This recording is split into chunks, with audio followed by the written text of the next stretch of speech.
Welcome to all पाक finders. Finally आज की सभी शिफ्टों के एग्ज़ाम्स ख़त्म हो चुके हैं और आज 19/1/2023 एनएचएम स्टाफ नर्स की हम तीनों शिफ्टों में पूछे गए क्वेश्चंस को डिस्कस करने वाले हैं, जो कि आप सभी के द्वारा प्रोवाइड कराए गए हैं बिल्कुल सटीक आंसर्स के साथ। और साथ ही ये भी देखेंगे कि जो बार बार रिपीटेड क्वेश्चंस कौन से हैं उनको हम अलग से इसमें सॉल्व करने वाले हैं, जिससे कि आने वाली सभी स्टाफ नर्स की परीक्षाओं में ये आपके लिए उपयोगी साबित होंगे। तो चलिए इस सेशन को स्टार्ट करते हैं और क्वेश्चंस को देखते हैं। इस सेक्शन को स्टार्ट करने से पहले यदि आप चैनल पर नए आए हैं तो चैनल को सब्सक्राइब कर लीजिए और शेयर करना बिल्कुल मत भूलिए। तो चलिए सेशन को स्टार्ट करते हैं और देखते हैं कि 18 और 19 को पूछे गए वो सभी महत्वपूर्ण क्वेश्चंस जो बार बार रिपीट भी हो रहे हैं। पहला क्वेश्चन है, मलेरिया का कारण क्या होता है, यानी मलेरिया किसके कारण होता है। तो मलेरिया जो है मच्छर के काटने के कारण होता है, मच्छरों के काटने के कारण, और इसका जो कारक है वो है पैरासाइट्स की वजह से होता है। तो पैरासाइट इसका बिल्कुल सही आंसर था पहले क्वेश्चन का। अगला क्वेश्चन देखते हैं, वसा में घुलनशील विटामिन कौन सा है। ये क्वेश्चन बार बार विटामिन से कम 2 से 4 क्वेश्चन इवन पूछे जा रहे हैं। प्रत्येक शिफ्ट में 2 से 4 क्वेश्चन आपको देखने को मिलेंगे। तो वसा में घुलनशील विटामिन पूछा गया था, ऑप्शंस दिए गए थे, तो इसमें हम आपको टोटली बता देते हैं कौन कौन से वसा में घुलनशील विटामिन है। तो इसमें ए, डी, ई और के, यानी विटामिन ए, विटामिन डी और ई और विटामिन के, ये हैं वसा में घुलनशील। और बाकी बचे विटामिन बी और सी, ये आपके वाटर यानी जल में घुलनशील विटामिन हैं। तो इसमें ऑप्शन जो भी दिया हो इनमें से अगर चारों में से कोई भी था वही बिल्कुल करेक्ट आंसर था इस क्वेश्चन का। नेक्स्ट क्वेश्चन जो कि कल की थर्ड शिफ्ट में भी पूछा गया था और आज की फर्स्ट शिफ्ट में भी पूछा गया कि नर्सिंग दिवस कब मनाया जाता है। ये इम्पोर्टेंट है क्योंकि आपका सिलेक्शन भी स्टाफ नर्स के उस पर होने वाला है पद पे, और नर्सिंग से आपको संबंधित क्वेश्चंस पता होने चाहिए। तो नर्सिंग दिवस कब मनाया जाता है, तो ये प्रत्येक वर्ष 12 मई को नर्सिंग दिवस के रूप में मनाया जाता है। और WHO से भी क्वेश्चंस बार बार आ रहा है। अभी इससे पहले सेकंड शिफ्ट में कल की WHO की फुल फॉर्म पूछी गई थी, जो कि वर्ल्ड हेल्थ ऑर्गेनाइजेशन होता है। WHO की फुल फॉर्म, इसका हेडक्वार्टर जिनेवा स्विट्जरलैंड में है और इसकी स्थापना पूछी गई तो ये 1948 में इसकी स्थापना की गई थी, यानी भारत की स्वतंत्रता के 1 वर्ष बाद। आप इसको इस तरीके से याद कर सकते हैं। फिफ्थ क्वेश्चन आपकी स्क्रीन पर है, PHC में कितने बेड होते हैं, यानी प्राइमरी हेल्थ केयर जो होता है उसमें कितने बेड्स होते हैं। तो इसमें बेडों की संख्या 6 होती है, कम से कम 6 बेड होते हैं एक PHC में, प्राइमरी हेल्थ सेंटर में, जो कि होता है प्राथमिक सामुदायिक केंद्र के नाम से भी इसको जानते हैं। इसमें मिनिमम 6 बेड होते हैं। ये पूछा गया क्वेश्चन है। आगे के क्वेश्चंस को देखते हैं। 6 नंबर का क्वेश्चन जो कि पूछा गया ये भी PHC से संबंधित है। ये कल पूछा गया और आज PHC से क्वेश्चन पूछा गया, यानी सिमिलर क्वेश्चन सिमिलर टॉपिक से ही बार बार पूछे जा रहे हैं। ये पूछा गया PHC कितनी जनसंख्या पर होते हैं, यानी जो रेशियो दिया हुआ है कि किस जनसंख्या पर एक PHC होगा, तो 3000 की जनसंख्या पर एक PHC होना चाहिए। तो इसका करेक्ट ऑप्शन जो भी दिया गया था, लेकिन 3000 इसका बिल्कुल सही आंसर होगा। MTP का पूरा नाम पूछा गया था कि MTP का फुल फॉर्म क्या है, कुछ इस तरीके से। क्वेश्चन लेंथी था लेकिन डायरेक्टली यही पूछा गया था कि MTP का पूरा नाम क्या होता है। तो इसका पूरा नाम होता है medical termination of pregnancy act, या जो इसकी फुल फॉर्म है medical termination of pregnancy act, जो इसको पारित किया गया था 1971 में इसको पारित किया गया था। यानी जो ये एक्ट है 1971 का एक्ट है। कौन सा? MPTP जो एक्ट है वो 1971 का है, medical termination of pregnancy act. इसमें ईयर नहीं पूछा गया, लेकिन हो सकता है आने वाली शिफ्टों में ईयर पूछा जा सकता है, तो इसलिए हमने आपको इसको एडिशनल बता दिया है।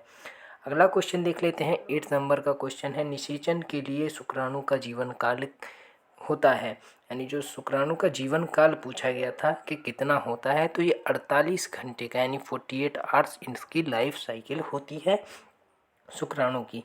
9वां क्वेश्चन देखते हैं, गर्भावधि जब क्विकिंग होती है, यानी जब बच्चा पेट में क्विकिंग करने लगता है, वो कौन से सप्ताह से स्टार्ट होती है, यानी महसूस होता है माता को कि हाँ कुछ अंदर क्रिया हो रही है, बच्चा अपना काम कर रहा है, मतलब जो हिलता है, इस तरीके से हम नॉर्मल भाषा में इसको जान सकते हैं, उसको क्विकिंग कहते हैं। तो 16 से 20 सप्ताह में ये स्टार्ट हो जाता है, तो उसकी क्विकिंग जो है वो 16 से 20 सप्ताह के भीतर स्टार्ट हो जाती है गर्भावधि के दौरान। नेक्स्ट क्वेश्चन है जो कि आप देख सकते हैं, गर्भावस्था शिशु की पहली हलचल को कहते हैं। अभी आपको हमने बताया कि क्विकिंग जो है वो 16 से 20 सप्ताह में है और क्विकिंग उसको कहते हैं, पहली हलचल को बच्चे की, जो कि माता को महसूस भी होती है। तो ये क्वेश्चन आपका कल पूछा गया और क्विकिंग से ही संबंधित क्वेश्चन ये आज की शिफ्ट में पूछा गया था। तो ये सिमिलर क्वेश्चंस बार बार पूछे जा रहे हैं और क्विकिंग से कल 2 क्वेश्चन पूछे गए थे। एक क्वेश्चन हमको नहीं मिल पाया है, यदि आपको पता है तो बिल्कुल आप उसको कमेंट कर सकते हैं। नेक्स्ट वीडियो में हम उसको डिटेल में डिस्कस करेंगे। 11th नंबर का क्वेश्चन है जो कि आपकी स्क्रीन पर है। 28 सप्ताह के गर्भ का भार कितना होता है, यानी 28 सप्ताह के जो भ्रूण होता है, बच्चा होता है, उसका भार कितना होता है मदर के अंदर। यहाँ गर्भ पूछा गया है तो उसका भार जो होता है वो 2 kg के बराबर होता है, लगभग 2 किलोग्राम होना चाहिए। ये स्टैंडर्ड है कि 2 kg का 28 सप्ताह में होगा गर्भ में। नेक्स्ट क्वेश्चन पूछा है, बच्चे को इंक्यूबेटर में क्यों रखा जाता है, जिसको हम कहते हैं कि मशीन में रखा गया तो इसको इंक्यूबेटर बोलते हैं। उसमें बच्चे को शरीर का तापमान सामान्य रखने के लिए रखा जाता है, क्योंकि बच्चे अगर अपने टाइम पीरियड यानी 9 मंथ से पहले हो जाते हैं तो अधिकतर ज़रूरत पड़ती है उनको इंक्यूबेटर में रखने की। तो उस टेम्परेचर को मेंटेन करने का कार्य करता है इंक्यूबेटर। तो इसका इंक्यूबेटर तापमान, शरीर के तापमान को सामान्य रखना बिल्कुल सही आंसर था। नेक्स्ट देखते हैं जो कि 13 नंबर क्वेश्चन है, प्लेसेंटा का सामान्य भार होता है, यानी प्लेसेंटा का सामान्य भार पूछा गया था। प्लेसेंटा से भी क्वेश्चन पूछा जा रहा है, इससे भी 2-3 क्वेश्चन आपको इसी वीडियो में देखने को मिल जाएगा। प्लेसेंटा का भार 500 ग्राम होता है, यानी हाफ केजी कह सकते हैं, 500 ग्राम। डीपीटी का टीका कैसे लगाते हैं? डीपीटी और बीसीजी ये 2 टीके जो हैं एनएचएम के सबसे फेवरेट टीकों में से एक है। और आप पल्स पोलियो, अगर वैक्सीनेशन पढ़ रहे हैं तो ये 3 क्वेश्चन टॉपिक्स, इनसे तो बार बार क्वेश्चन एक से नहीं बल्कि 2-2 3-3 क्वेश्चन प्रत्येक शिफ्ट में आ रहे हैं, तो ये इंपॉर्टेंट है, आप इसको पढ़ लीजिएगा। डीपीटी और बीसीजी बिल्कुल, अब बाकी इसको आपको क्वेश्चंस देखने को मिलेंगे। तो यहाँ पूछा गया था डीपीटी का टीका कैसे लगाते हैं, यानी किस उसमें, यानी आईवी या आईएम या इस तरीके से ऑप्शन दिए गए थे, सबकुटेनियस या किस प्रकार से। और इस क्वेश्चन को हमने कल भी डिस्कस किया था, जिसका लिंक आपको वीडियो का डिस्क्रिप्शन बॉक्स या आई बटन पर क्लिक करके देख सकते हैं। उसमें डिटेल में सभी टीकों को कवर किया गया है। डीपीटी टीका कैसे लगाते हैं, तो इसको आईएम लगाया जाता है, यानी इंट्रामस्कुलर लगाया जाता है, यानी इसको मांस में लगाया जाता है। हिंदी में हम इस तरीके से जान सकते हैं। ऑप्शन नंबर इसका जो भी था आईएम बिल्कुल करेक्ट था। और ऐसे ही पूछा गया था, आईवी आईएम फुल फॉर्म नहीं दी गई थी बल्कि शॉर्ट में ही पूछा गया था, तो इसका आईएम बिल्कुल करेक्ट आंसर होगा। नेक्स्ट क्वेश्चन है, बीसीजी का पूरा नाम, कि बीसीजी का पूरा नाम क्या होता है?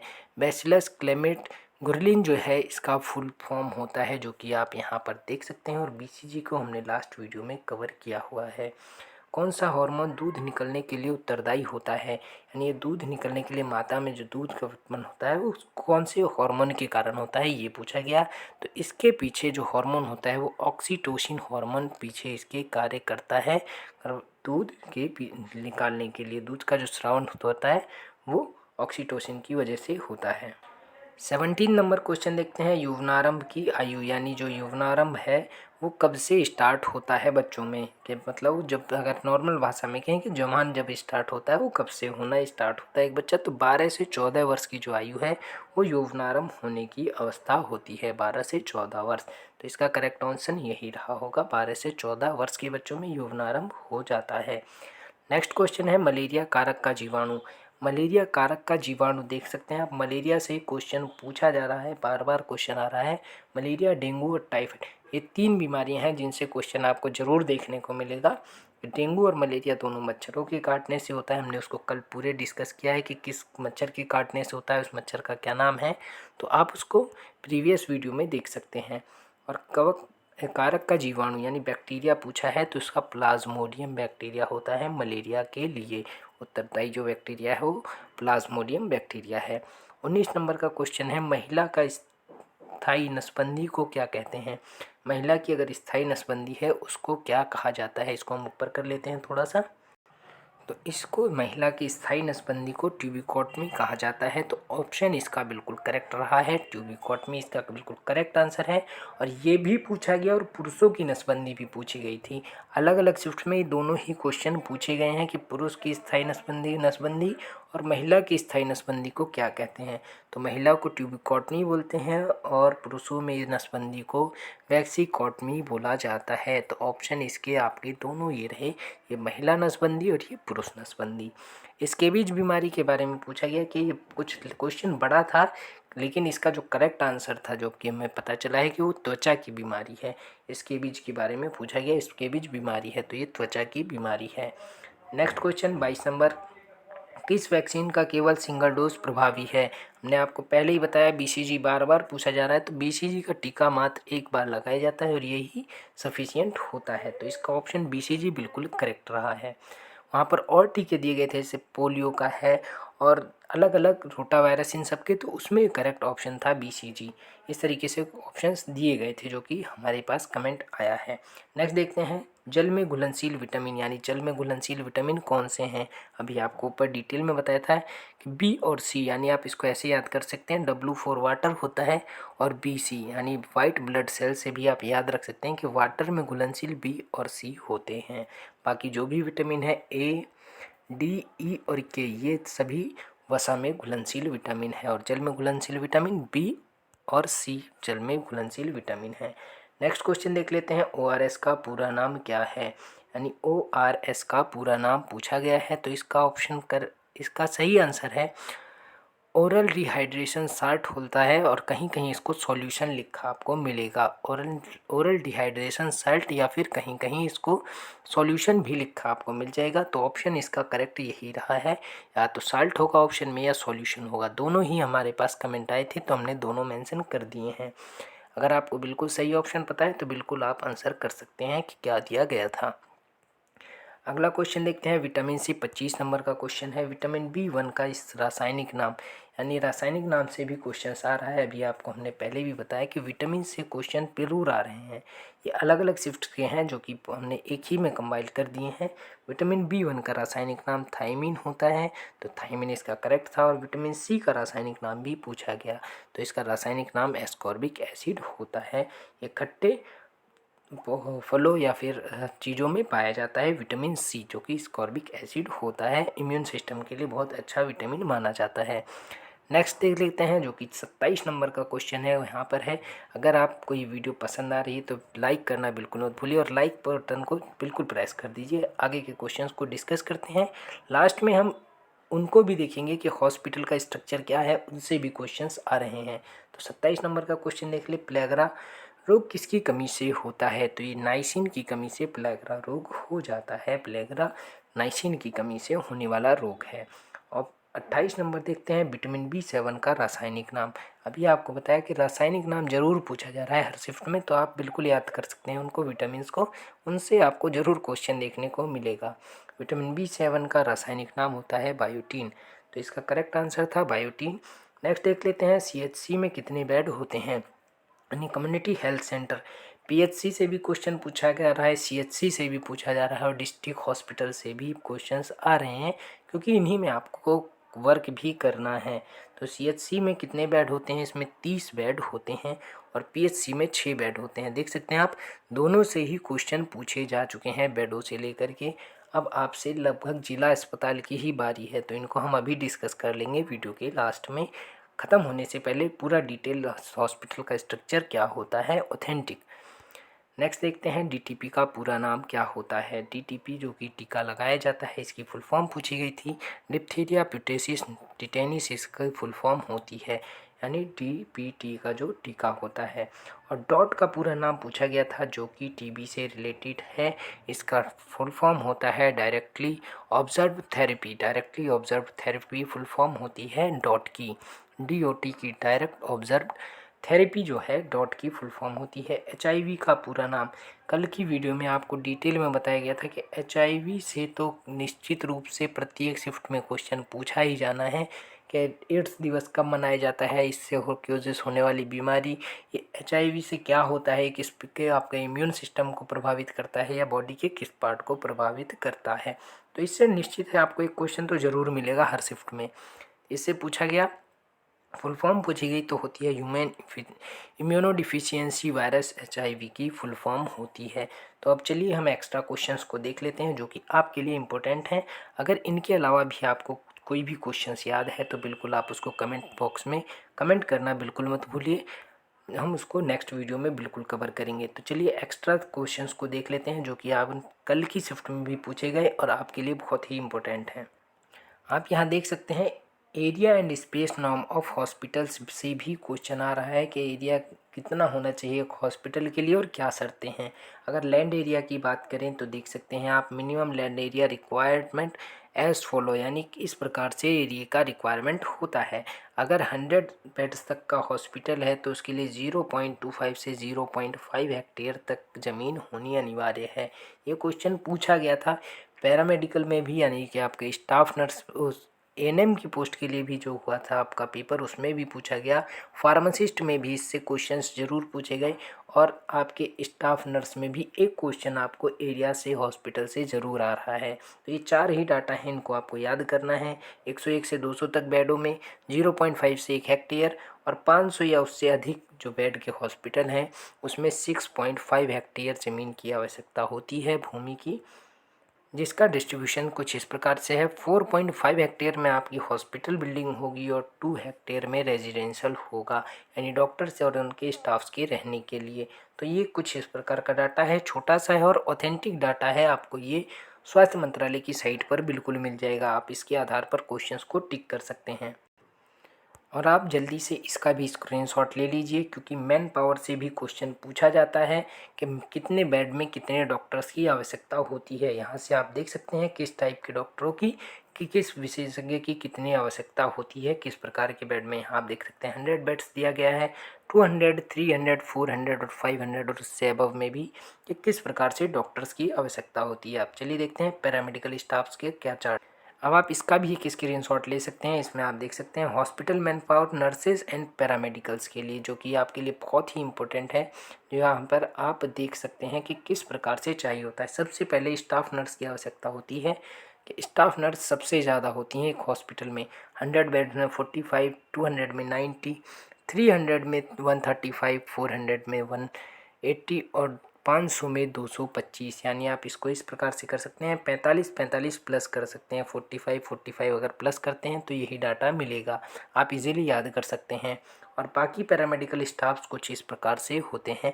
आप इसका फटाफट एक स्क्रीनशॉट ले लीजिए। अब हम आगे के महत्वपूर्ण क्वेश्चंस को सॉल्व करते हैं जो कि शिफ्ट में पूछे गए हैं।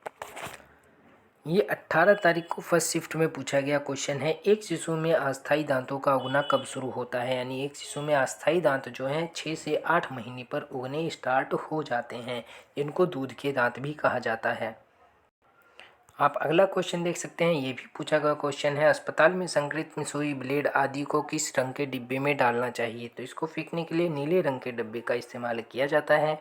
और बायोडिग्रेडेबल को भी पूछा गया था कि उसको किस प्रकार के बॉक्स में फेंका जाता है। तो इसका कमेंट बॉक्स में आपको कमेंट करना है कि क्या आंसर होता है बायोडिग्रेडेबल वेस्ट के लिए। और सबसे इम्पोर्टेंट टॉपिक है कि आपका इंजेक्शन किस प्रकार से किस एंगल में लगाए जाते हैं। तो यहाँ पूछा गया सबक्यूटेनियस मार्ग द्वारा इंजेक्शन लगाते समय त्वचा और निडल के बीच का कोण कितना होना चाहिए। तो जैसे कि हम अगर स्किन में कोई इंजेक्शन लगाते हैं तो उसका 45 डिग्री का एंगल होना चाहिए।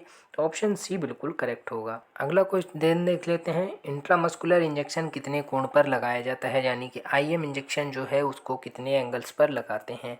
तो इसको 90 डिग्री के एंगल पर लगाया जाता है। इंट्रामस्कुलर इंजेक्शंस को 90 के एंगल पर, 90 डिग्री के कोण पर। नेक्स्ट क्वेश्चन है, इंजेक्शन लगाने हेतु साइट का चयन निर्भर करता है। यानी जब हम इंजेक्शन को लगाते हैं किसी पेशेंट को तो साइट का निर्धारण किस प्रकार से किया जाता है। तो दवा दिए जाने वाले रूट पर बिल्कुल कि किस मेडिसिन को किस रूट से देना है, रूट ऑफ एडमिनिस्ट्रेशन भी इसको कहा जाता है।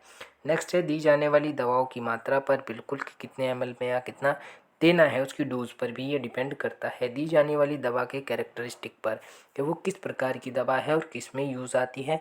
तो ये तीनों ही कारक निर्भर करते हैं। तो उपरोक्त सभी बिल्कुल करेक्ट आंसर था और ये भी पूछा गया क्वेश्चन है इसी प्रकार से।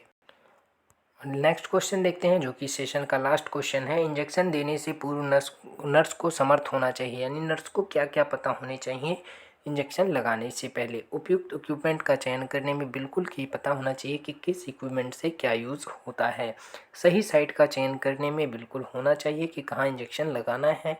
डिस्क्राइब मेडिकेशन तैयार करने में बिल्कुल ये भी एक नर्स का ही कार्य होता है। तो उपरोक्त सभी बिल्कुल करेक्ट ऑप्शन है, इसका ऑप्शन नंबर डी बिल्कुल सही होगा। इसी के साथ हम सभी क्वेश्चंस को डिस्कस कर चुके हैं जो भी अभी तक हमें प्राप्त हुए हैं। अगर आपको और भी क्वेश्चंस याद हैं बिल्कुल कमेंट कर सकते हैं, नेक्स्ट वीडियो में उनको भी हम सम्मिलित कर लेंगे और आपको आंसर उसका बता दिया जाएगा। अगर दोस्तों वीडियो आपको पसंद आती है तो लाइक कीजिए, शेयर कीजिए और चैनल को सब्सक्राइब करना बिल्कुल मत भूलिए। ऐसे ही नेक्स्ट वीडियो में मिलते हैं, तब तक के लिए धन्यवाद।